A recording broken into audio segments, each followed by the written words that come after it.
So the meeting link worked. That was the first step. And I don't know how, we don't use Zoom at my work, so like I don't know what the standard is for just reusing an ID.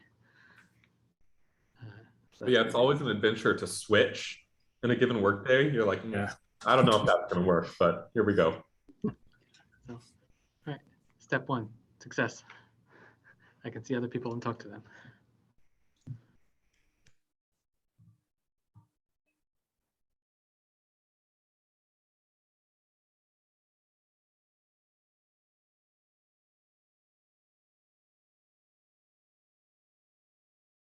So we could give folks maybe another minute. I think there were, I'm not sure how many people RSVP. We don't have like an official calendar entry, so I don't know.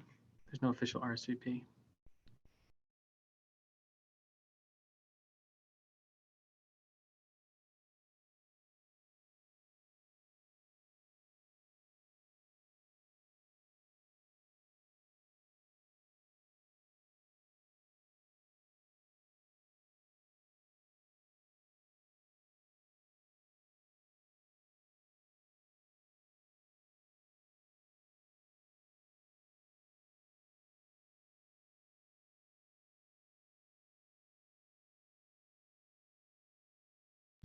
I also always forget that like the thing at the top is not a complete list of people.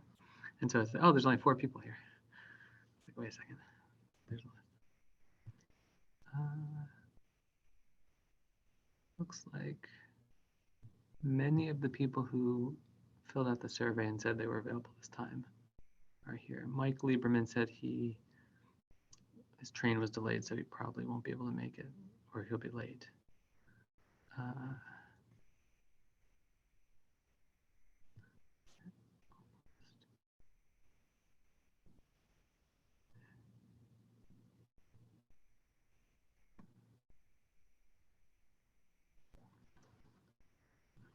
I think that's like most of the folks.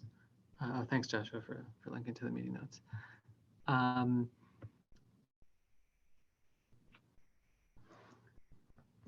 So I think why don't we maybe, I thought maybe we could talk about like priorities for the group. Oh, so I don't know who's writing that. Special interest group is what we're supposed to call ourselves. Yeah. Brian is pushing back on task force, which was recommended by Arnold, and so he's saying it's a special interest group. So I'm just fine by me. That's a standard. Okay. I like that better than task force or work stream for what it's worth. All right, so we can make that change in the official thing. That's great. Thanks. And so I think, well, I guess maybe let's see. Name to special interest group for Brian. That's great. So I think for the priorities of this SIG, I think we want to reach a 1.0 release of the specification. I propose that we try to figure out the levels specification first, and then from there we could look at the recommended formats, because we won't know exactly what we need in the formats until we know the requirements. There's also some discussion like we had at the community meeting around aligning with SBOM, either from a requirements perspective or from a format perspective, like SPX, for example. And so I know there's the other SIG is looking at that too. And so I think maybe we could just leave that discussion to them. And then, eventually meet back.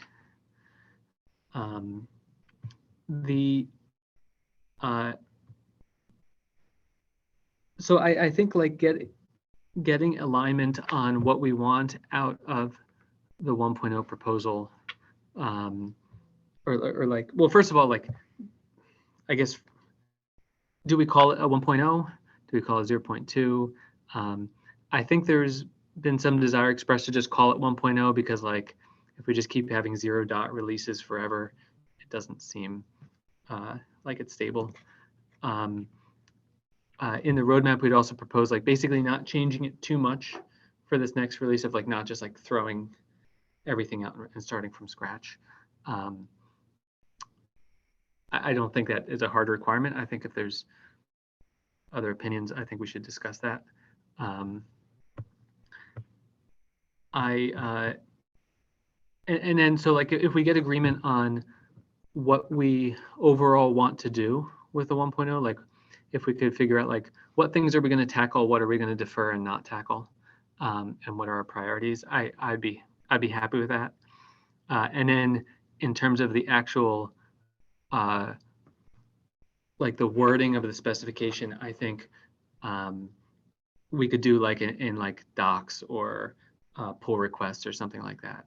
I'm in these meetings, I'm more worried about getting kind of us all in agreement of like, here's kind of what we want the thing to look like, and then like hammer out the details like the later. Melba asked about solidifying 1.1 and 2. Yeah, I think that's an open question. If like, in my opinion, the levels 1, 2, and 3 are pretty solid in my mind, of like I kind of have an idea of what the benefits are, which we could talk about. The 4 seems up in the air. It kind of has these 2 requirements of hermeticity and 2-party review. Both of them people find difficult for different reasons. Exactly why we're doing it is unclear. And so if you think like we should, I don't know, like just define 1, 2, and 3 and then like pause for 4, I don't know. Melba? Yeah, I think it's more of the clarification, right? I've seen in the regular SLSA meetings, people aren't sure about the definitions and how they're written. And so if we can make sure that there's no ambiguity in the definitions, in the requirements for 1 and 2, then we can focus on 3 and then we can focus on 4, because people are still having a lot of questions, even on 1 and 2. So that was my point in trying to tackle 1 and 2.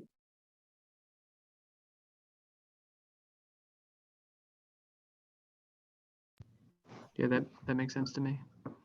Yeah. I was just going to say I agree with Melba on that one. That like even just like a couple of the common terms like hermeticity, reproducibility, if we just kind of like very clearly state what that means, and also I think one of the big ones is like the reasoning why behind it.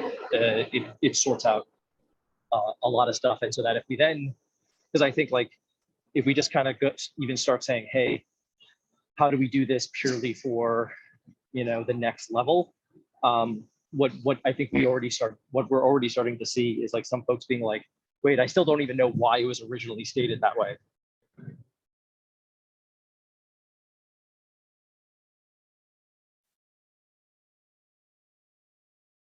Sean?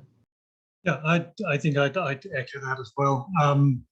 I think there's definitely scope for us keeping the wording in the core requirements succinct, but I think there's definitely some educational and clarifying work to be done around some of those things that exist only at level 4. I would also just like to say I'm also +1 on going for 1.0 rather than another 0 dot release, because I think it kind of adds if nothing else, an air of stability that people can aim at and say, okay, now we've got something we can actually go implement. Let's go do that, and it'll be good for at least the next cycle.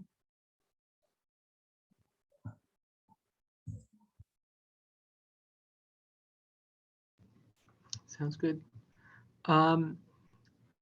Okay, so I have a 1.0 proposal doc that doesn't necessarily talk even about the specific changes, but kind of like that is like a meta document of like how we do versioning, etc. Before we go into that, I just want to clarify just like the collaboration model for this, since this is our first meeting as a group.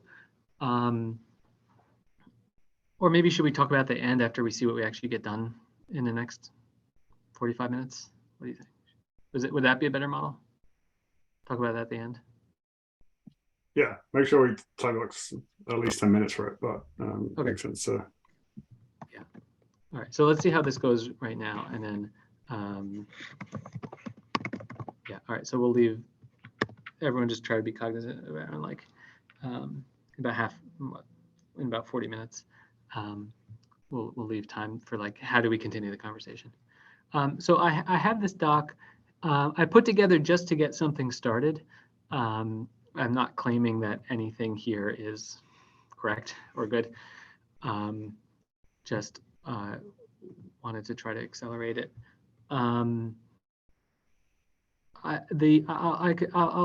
If it would be helpful, I'll try to just run through the main concepts, and then we could maybe figure out what would be valuable to talk about now. Let me present so you could see what I'm looking at. Actually, let me move that out to another window. Okay, and then you can still hear me. Yes, okay. I don't have the problem like last time where I muted myself by mistake.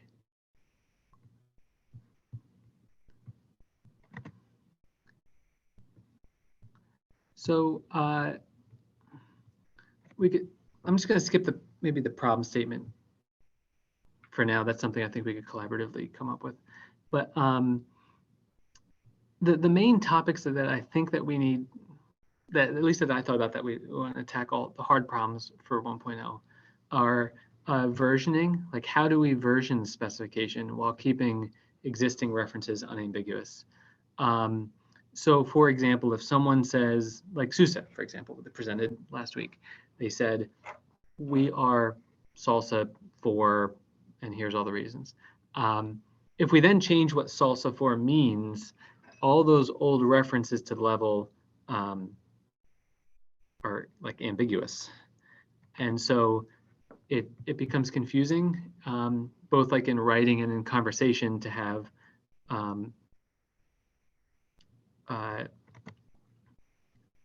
like the levels float over time. For what it's worth, here at Google, we have these levels. We call it something different, and like it's basically the same as SLSA levels, but there's some slight differences.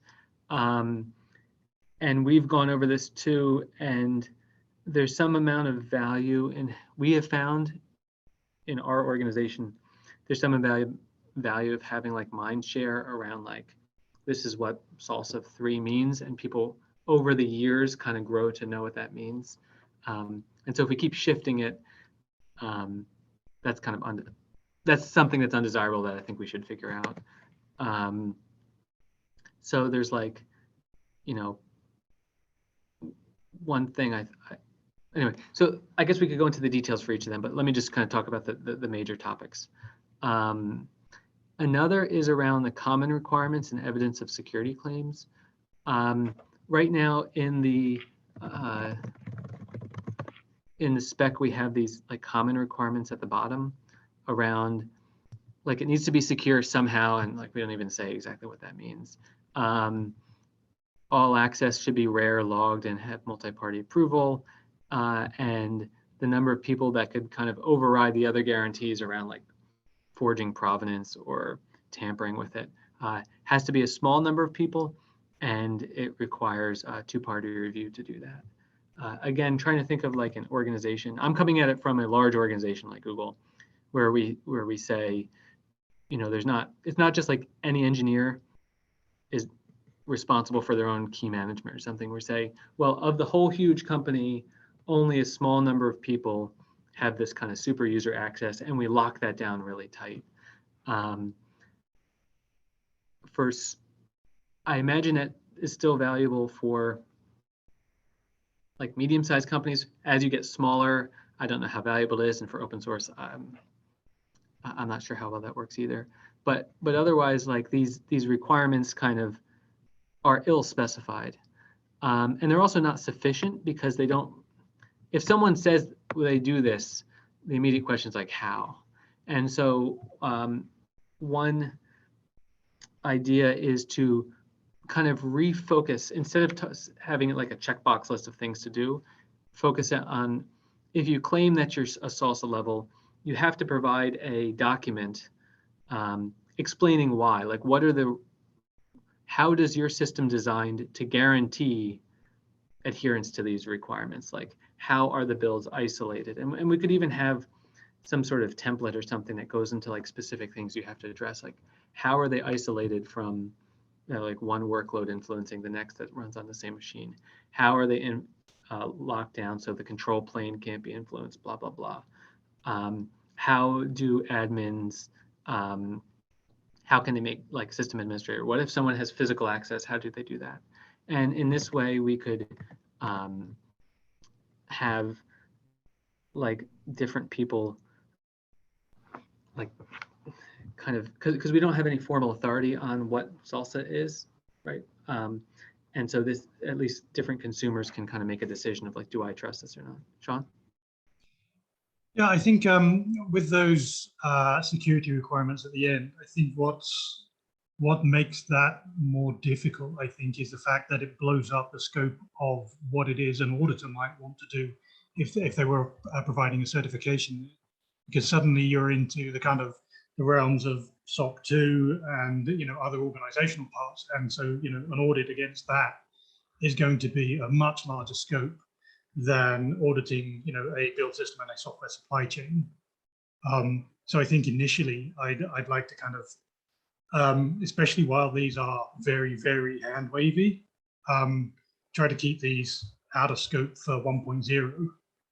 And okay, we want these things and we want to be able to back them up with evidence, but until we have one, a better definition of what it is, and two, we can define a scope for what an audit would look like for this sort of thing. I think we need to kind of take a step back from those.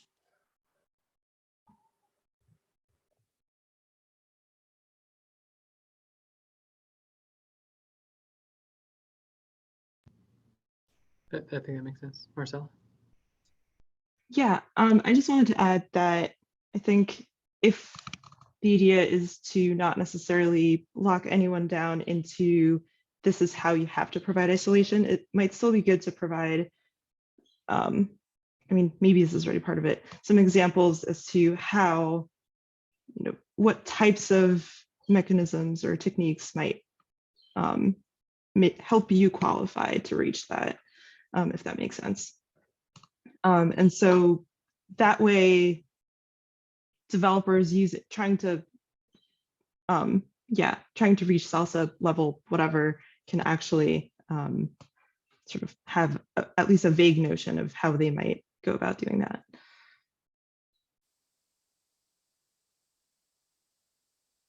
Yeah, and I think like the SUSE folks who came last week, I think is a good example of that, of like even just saying you have to have two-party review for operations, for example, could be a valuable like goalpost, even if it's not fully specified.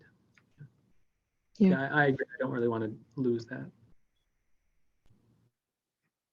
And to simplify some of this, it might be worthwhile to just look at some of the various like community best practices around some of these things and just see if we can like specify, cite that as like, hey, here's a way of doing that. Because there are like a lot of standards around stuff like key management and whatever already. So it might just be useful to just sort of like cite one of those than necessarily like, it's probably still worthwhile, right, to talk about a few examples, but I think if we can sort of cite what a lot of folks have already done, it might just make our lives a little bit simpler. Yeah.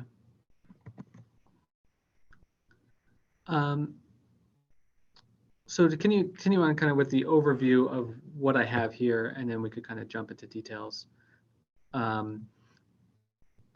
I have something around like corroboration of security claims of like if there's some question of like if an organization claims, hey, I'm SLSA 4, but they're just wrong, or they completely misinterpret the requirements. How can someone like verify that? Like, how do we stop like that from happening? I don't have any particularly good ideas here. There was some notion of like, maybe there's like a public comment forum where people can like say, hey, I don't believe that. I don't know how much I like that or not. Another thought was like, if we phrase requirements in the forms of attacks it must prevent, and we have some sort of oracle that like people could post and say, hey, I pulled off this attack. Like, you're not supposed to, if you use, I'll use GitHub Actions because we have that project. You're not supposed to be able to fake the GitHub Actions provenance. But if someone says, hey, I faked the GitHub Actions provenance, like I generated provenance that claims this particular commit made this output when it didn't, that could be some way of kind of bolstering arguments. Michael, do you have your hand up? Yeah. Oh, no, yeah, I raised it again. Yeah, I mean, I think along those lines, you know, one of the things that a lot of folks have been chatting about in the community is like, could you create somebody who could like, you know, essentially a certifier, right? And so if a third party auditor, let's say, or whatever, comes in and certifies that, yes, you know, we checked the provenance, we also checked some of the other stuff to make sure that that provenance couldn't be, you know, that they're doing all the right things where their key can't be used to sign other things, whatever.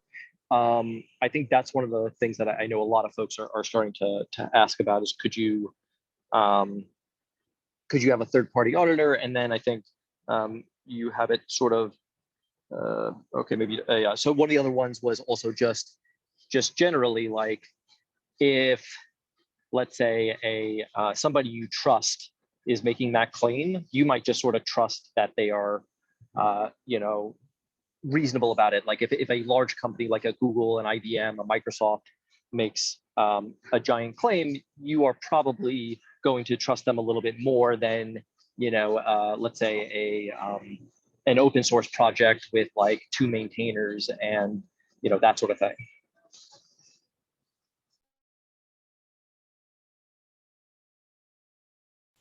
Yeah, Isaac?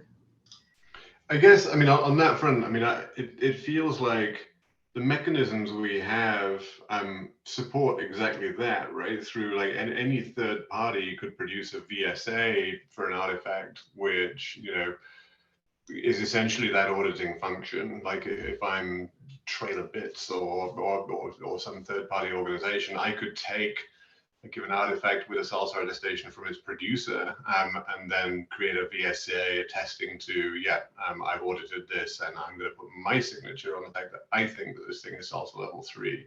And so we have the mechanisms for that function in the existing specification and VSA definition, I think. Is that right, Mark?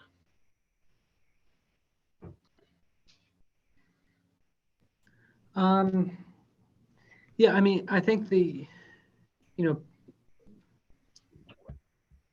VSA in particular, I think is for a particular artifact, as opposed to like this would be certifying a service, right? Like. I see. So this would be like, I don't know, Red Hat coming in and saying, yeah, we've taken a close enough look at GitHub Actions that we think that when GitHub Actions signs this thing, we're going to believe it that it's SLSA 3. Yeah. But yeah, I think both of you are. I think there's certainly room for third-party auditors on third.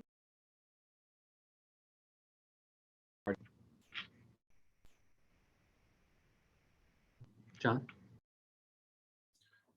Yeah, I was going to say, I like that there's room for third-party auditors. And I would also like there to be room, you know, I think it's implied, but for, you know, self-certification claims too. For a project that doesn't want to do that, they can simply say, yes, we acknowledge we didn't have a third party, but, you know, to the best of our judgment, we followed these.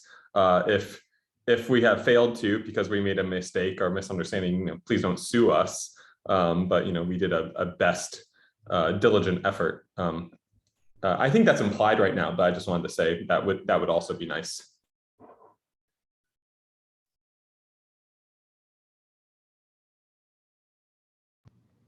Yeah. So that's where that fits into this, to the specification. I don't know, but it's something I think that has kind of been coming up that would be nice if we could address. Another thing that I would like to consider is, oh, Michael. Oh yeah, one last thing. Just, I mean, I do think that it's important maybe to really, to be clear, I'm sorry if it's in the doc, I'm on my phone right now. But one thing to call out there is sort of the difference between, like the builder and a project, right? A builder's certification doesn't necessarily mean that the project that's doing it is still applying all the right rules, and vice versa, right? Like a builder could be potentially not SLSA, but the way that they're using the builder actually does make it SLSA. And I think when we build out some of these requirements, I know one of the other things that has been confusing to folks is like, wait, is this requirement a responsibility of me, the project, or a responsibility of the tool I'm using to build it? Yeah, definitely. I think that's something that feedback has come up time and time again. I think we definitely need to fix that in the specification, make that more clear. Marcella? I think related to this, I'm wondering if it might be worth, actually this might complicate things a lot, but if it might be worth trying to capture a notion of reputation also, especially if we have third-party auditors. I think, someone mentioned Red Hat before, certifying that GitHub Actions is compliant to a certain level is very different than me just randomly saying that. Maybe it's just up to the verifier to decide if they trust the statement. But yeah, that was just kind of a comment.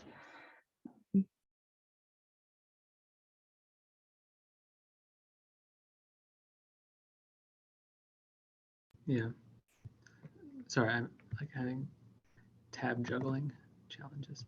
I'll open up this to comment. Okay, anyone with the link should be able to comment now, I think.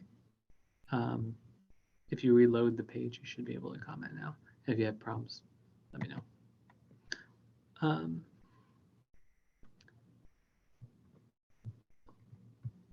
So another thing I'd like to consider is redefining levels as kind of outcomes as opposed to requirements, because right now it's pretty prescriptive of like level 1 means you do A and B, level 2 means like you sign the thing and do this, and it's less clear of why you're doing these things and what is the expected outcome. And I worry a bit that kind of you check the boxes without actually achieving the intended results. And if we reframe things in terms of like level 1 means you get this outcome, and here's, kind of the implications of you're going to have to do this in practice. You're going to have to do these things in order to achieve that outcome. I think that might be a better way to phrase it.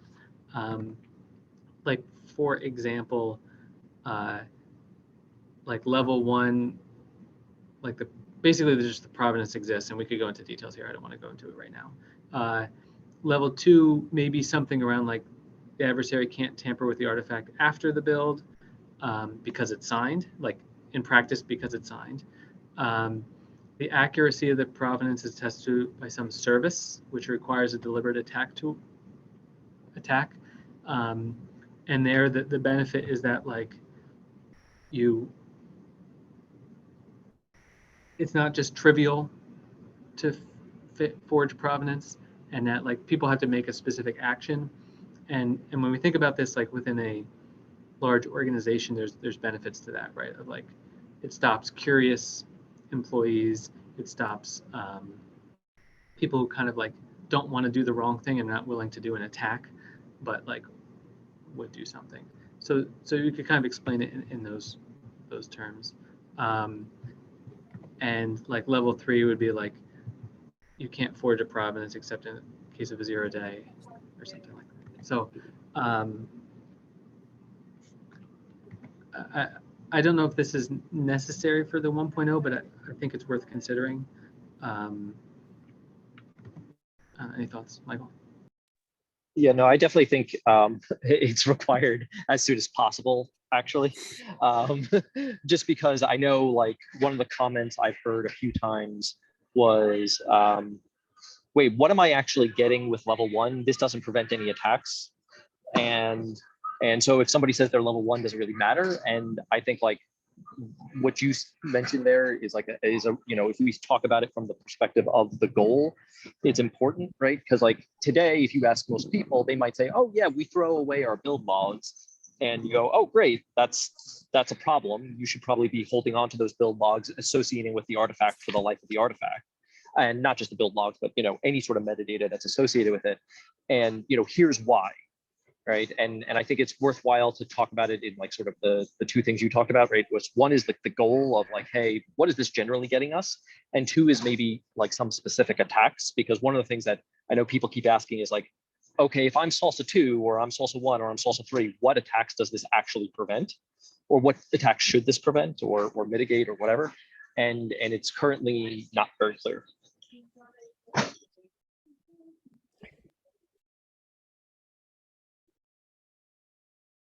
So I'll just jump in and say I'm really torn on this one. On the one hand, I really like the articulation of the outcome. On the flip side, I worry that it makes it in some ways, it makes it harder to achieve because we don't help people understand in as much detail how to achieve. Obviously, that will depend on how we write, how we provide the guidance effectively. But one of the things that a lot of people have liked about SLSA is that it tries to provide a roadmap to achieving these things. And if we focus more on the outcomes and less on how to achieve them, we might reduce that. It does sidestep a lot of the difficulties in interpreting the current requirements. So maybe that's a plus, but I do worry this weakens us overall. Yeah, just I guess maybe one meta comment before the other hands. Melba mentioned like getting time to review the doc. For sure, my point in going through this is just to kind of give an overview in case like what I wrote wasn't very clear. I tried to think like maybe for this group, since it's like a draft, it might be good to kind of give a sense for this. I don't think we're intending to like actually decide anything right now. Anyway, I think Emmy was next.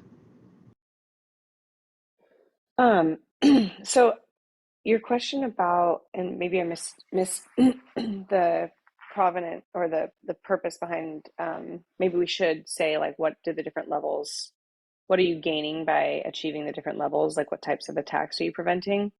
So maybe having like user stories for each level.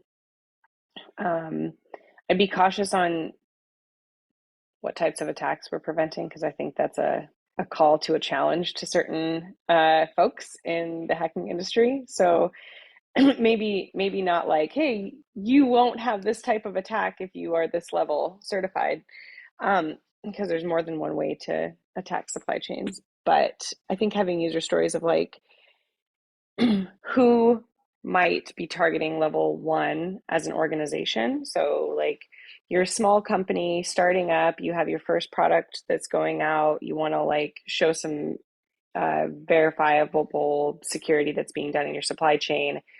Might be level 1. Like I'm not at Red Hat going to sit there and say, hey guys, we did level 1. Look how great we are with all of the products that we have. Like it would immediately be like a negative PR campaign. So maybe some user stories about whom might target the different levels. So also for customers, it sets the precedence of what they should be expecting from the companies that they're interacting with as well.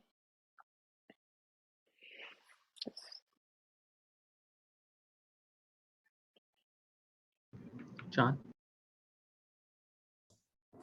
Yeah, I like the thrust of the recent comments. It makes me think that instead of redefining the levels as outcomes, not requirements, a solution that satisfies the zeitgeist of what's in here, but without actually redefining the levels, is to have exactly like what was just described, some sort of additional documentation, user stories or something similar, where it explains what each level achieves, but it doesn't actually require redefining each level, as specified. So it's all, for me, like it wouldn't be so much as redefining levels as additional documentation explaining rationales and benefits.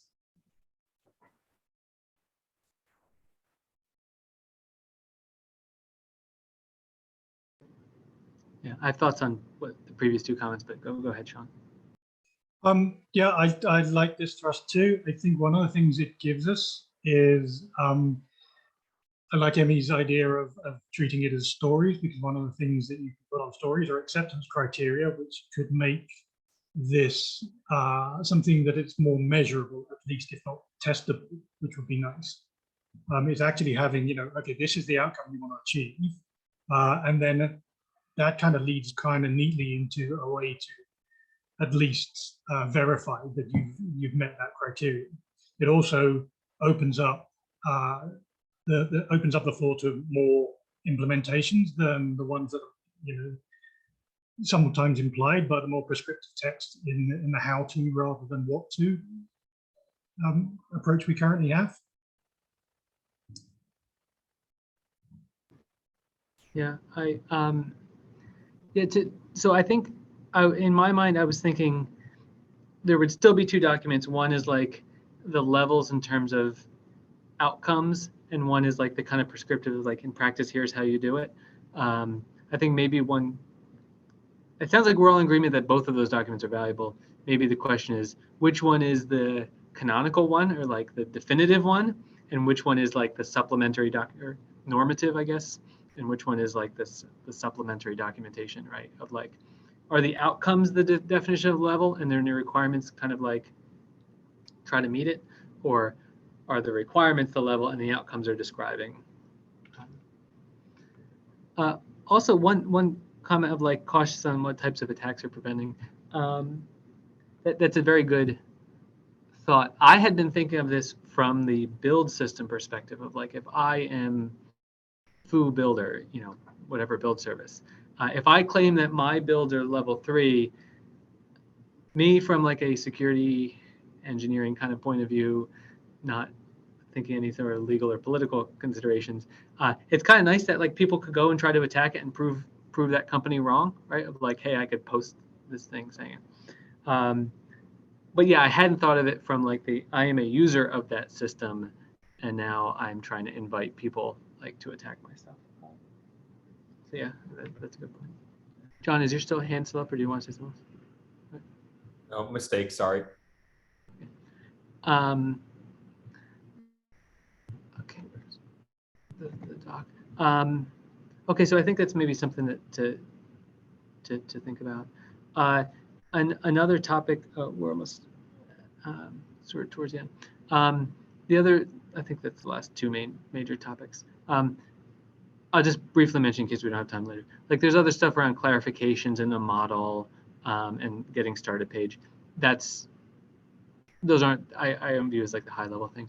The other two main things I think are policy verification, that like right now, I don't know if that's the best word for it, that like right now the requirements just say you generate provenance, for example, but then like you don't actually have to use it, and that doesn't actually prevent any attacks, right? Like there needs to be something checking it and requiring it to exist in order for it to have any value. Well, in order to prevent the attacks. And so I think we need to introduce that somehow into the specification. For what it's worth, originally, in an earlier draft, we had defined the levels not on like an artifact basis, where an artifact is like a blob of data, but rather on a resource, like a package name or something like that, and said like, this package name is a level if there is a policy associated with it that restricts it to things that have these properties. In my mind, that made a lot of sense. In some other people's minds, when they read it, they were confused by that, and so we changed it to the current version. but the current version makes it very hard to talk about kind of like policy or verification or like gating things, because like an artifact's just a blob of data. So if you have any ideas there on like how we could kind of change it wouldn't really necessarily be changing the requirements per se, but kind of just changing how we phrase, philosophically what the levels mean. That doesn't have to be the solution, but sorry, go ahead. Sorry, I was just going to try and clarify whether the objection to package names was the fact that there's no consistency in how packages are referred to across kind of content repositories in the open source space. Like the name of a GitHub repository doesn't necessarily map to what the thing's published as, and that may not map to what it becomes when it's ingested by a distribution and things like that. No, that wasn't the objection at the time.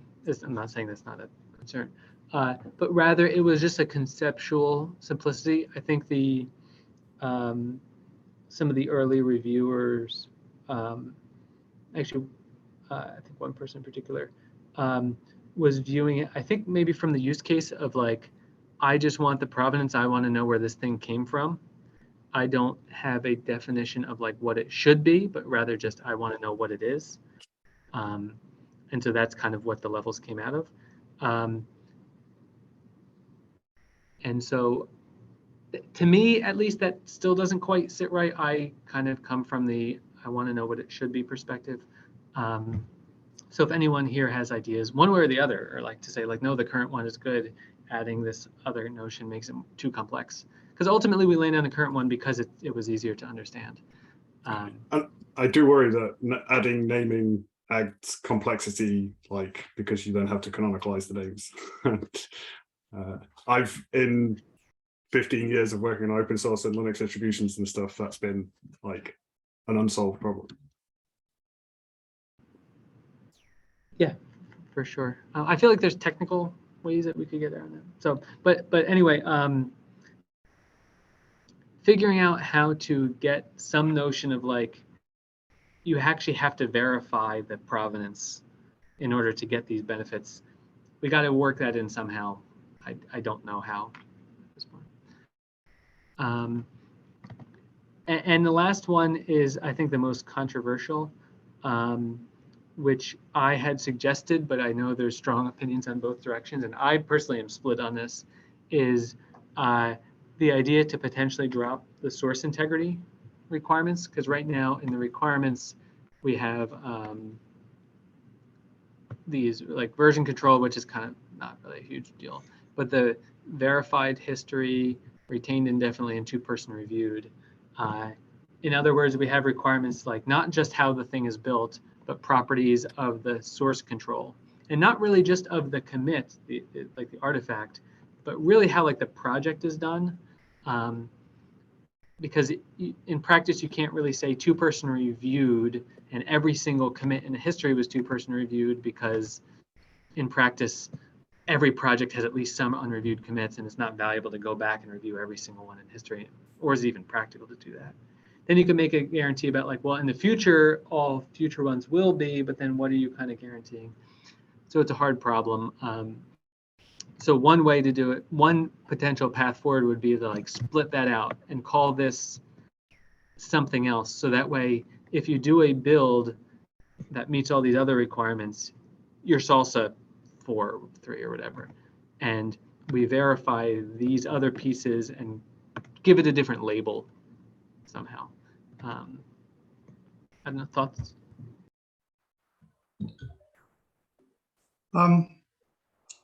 Yeah, I'm in favor at the moment of kind of dropping this from 1.0, partly because when there are multiple parties in the chain from source code to delivery, if we're the build service that sits in the middle and we draw our source from GitHub and we publish then onto our users, pretty much everything's going to come out at source level 1, because we have no control over the source. And in fact, unless you are GitHub, you don't necessarily have visibility into any of those things that are part of the requirement. So you can't make any statement on their behalf. So it makes it very difficult for the kind of intermediaries in the chain to actually make any kind of statement about what level something is at. We could build a perfect SLSA level 4 compliant build system, but won't ever produce SLSA level 1 artifacts if we don't have visibility to the control. So I think we need to get to the point where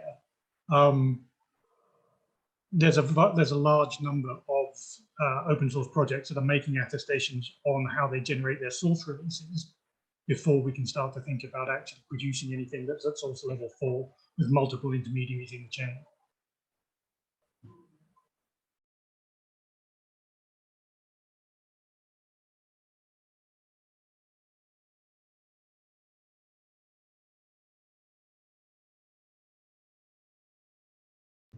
Joshua? Yeah, I'm really torn on this one because I know like most open source projects can't meet this today, but I don't know that that's. Yeah, I'm torn. Let me just say that. I do think we've almost sidestepped this problem if we do agree to focus on 1 and 2 for SLSA levels 1 and 2 for the V1 of the spec. So that should be a consideration. I think the discussion here even has highlighted one of the areas of clarity that's required in that some interpretations are that the source requirement applies to effectively the recipe for the build, and some of it applies to all of the source code that goes into the build. So even if there's clarity to be captured around that.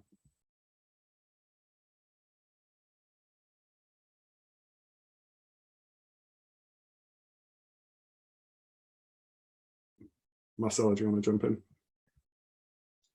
Oh, sure. Someone might have already said it in this particular context, but someone also mentioned earlier distinguishing between the builder service and the project itself.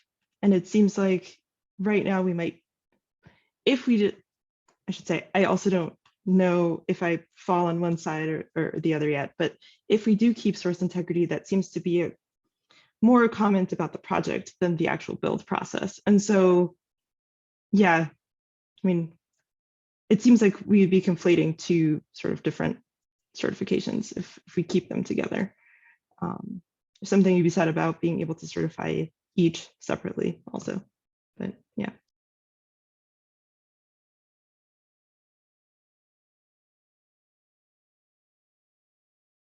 And yeah, sorry if I'm taking poor notes too. Please do look at the notes. And I might be writing it wrong. Michael. So yeah, I think I don't want to go too far down that hole again, but I do kind of I know we've kind of talked a lot about like certifying builders versus certifying projects and knowing what the responsibility of the builder versus the responsibility of the project is, and I think definitely on the specification point, we just need to be very clear, and it's going to obviously differ for different organizations, right? Like an organization that builds a lot of their tools in-house might not make a distinction compared to somebody who's using a SaaS like GitHub.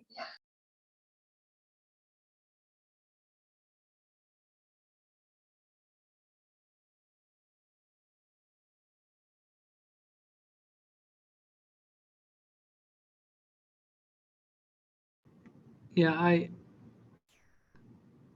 in order for like a path forward here, I feel like what might be useful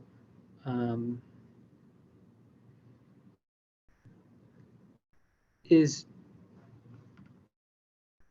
to come up with some concrete options, because I don't think it sounds like there's certainly no consensus on like what's the best path forward. Maybe if we come up with a couple like options of like, well, if we keep it, it looks like this. If we split it out, it looks like this. And maybe if we had like actual like A versus B to look at, we could kind of look versus like notionally, I kind of want to keep it, but I recognize there's these problems. We could be like, well, is this good enough or not? Sean? Yes, I think this also speaks to the transitive salsa properties as well, as to whether or not, something that you've built to salsa level 4 from source code that you didn't trust, is that a salsa level 4 artifact? Do you treat the source code as one artifact and the built deliverable as another artifact? And can that built artifact be salsa level 4 if you have no real information on the source code? Yeah, I was thinking that too. One idea I had was that like each artifact has, well, if we go like right now, I think the transit thing is in this weird state where like the artifact, the level of an artifact depends on just that thing's build and its sources, but not its dependencies. Like if you just made it of the artifact independent of the sources and dependencies, that would be kind of philosophically one way to go, right? Of like the build, like for example, the Python wheel, which is a binary, like a zip file, a compiled thing, has a level, but its sources is like completely independent, like a Git repo. From like a technical philosophical perspective, I kind of like that. When talking to people, I think everyone finds that concept confusing though. Although, then like the level could be, you could define the level of a source as like a different ladder, right? Of like, if it's a source, here's the requirements. If it's built, it's these requirements. Or you could go like full transitive, although I think there's problems with that. But I do agree that would be it's related. Also on the notion of like deferring, another idea I had in the doc was if we get rid of the retention requirement for level 3, which I'm happy to talk about, but I think we're out of time now. And then we could defer level 4, like we just kind of undefine level 4 for now, which I think has some problems anyway. So we define what 1, 2, and 3 mean. We kind of define vision-wise of like, here's other properties we think we'll care about: two-party review, hermetic builds, whatever, but don't give them a label quite yet. And then it'll maybe buy us some time to define like what is the next rung on the ladder. Which I guess effectively agreeing with whoever suggested of like just starting with 1 and 2. I think we should also do 3 as well, but starting with 1 and 2 and then maybe doing 3 and then figuring out that sounds good to me.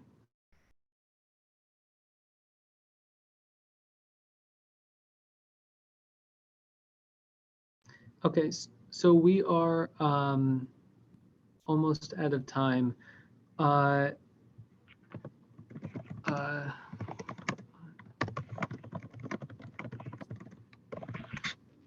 What do you think would be a good path forward for making progress here? Should we, I don't know, do you have any ideas? Should we comment? I mean, you could comment on the doc if you think the doc is useful. Are there other topics that we want to address in 1.0 that like aren't listed there? I kind of took up the whole time, but like, I don't mean to claim like that I know everything. So one topic I'm curious about, but I'm actually not certain which SIG it falls under, is the skit stuff that's happening in the IETF, like because we talked about having Salsa 1 also have like formats releases to go with it. So I think that's but maybe that's a positioning problem. But I'd like some input on that, probably not now. And then on next steps, I think we need to be working towards like a consensus on what we're focusing on for the next, for the 1.0 release. And reviewing your document, Mark, is a good, as good a suggestion as any to start like forming some concrete opinions. But I think ultimately that's what we should be working towards immediately, is like what actually are we trying to define as Salsa 1.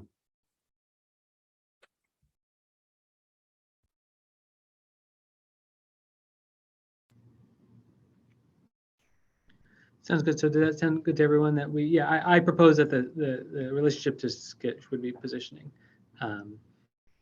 similar to like SPDX and all those other things. Yeah, if we want to just go on that doc, and again, feel free to say like, oh no, this is like garbage. Like we should be focusing on these other things, or like this topic is unimportant, want to defer. You know, let's go for it. I'm also happy to, it's hard to give like edit access, but I'm happy to give edit access if that's just easier too. And we could use that to kind of formulate like what is the prioritization. So maybe for the next week, we'll just review the doc, make suggestions, or feel free to write anything in there and do docs comments. Sean? Yeah, I wonder if, well, given my experience with comment threads in Google Docs, whether this might actually be better as a pull request as an additional document in the repo, and then we discuss it in those comments, or is it, well, I mean, I guess we can see how far we get with it, but you know, you don't want to lose too much information if we do decide to switch over later on. Yeah, I feel like comparing Google Docs comment threads to GitHub pull request comment threads, it's like which one do I find harder to follow? I personally find GitHub comment threads, like once the thing is resolved, like impossible to ever follow. Because like each time a person responds, like you get all the responses. Any opinions one way or the other? Let's take a vote. I mean, I would Pretty prefer sum up not if you want the Google Doc. to. What'd you say? Thumbs up for Google Doc? I'd just do it on consensus. Yeah, if you prefer Google Docs, do a thumbs up. If you,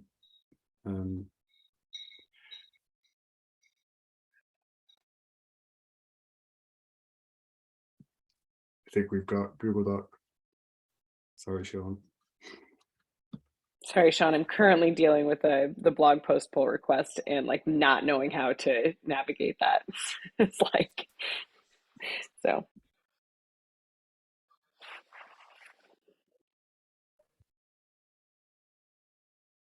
Okay, so then if you have time, comment on the doc. I'll also give, I guess, write access. If you're a member of the Google group, what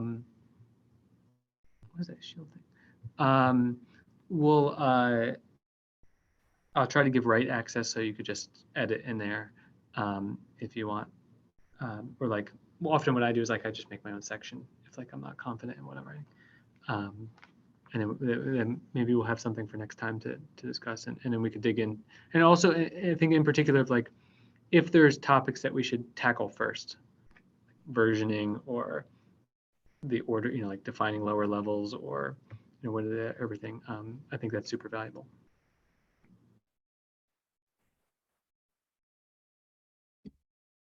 Awesome. Thanks, everyone. Thank you. Thanks for coming. Great to see you all. Oh, sorry. Do we have? Is this recurring? Yes. Or do we? Yeah. Okay. Oh, sorry. So my thinking was, why don't we start with once a week, and if we think it's like not valuable or too much, we'll bump it down. Sound good? Or like shorten minutes or whatever. But let's plan to meet again next week at the same time. Great. And if you don't want to privately, just say something to me directly. I'm also happy, or maybe someone else. Thanks. Bye. Cool. Thanks, everyone. See you next week.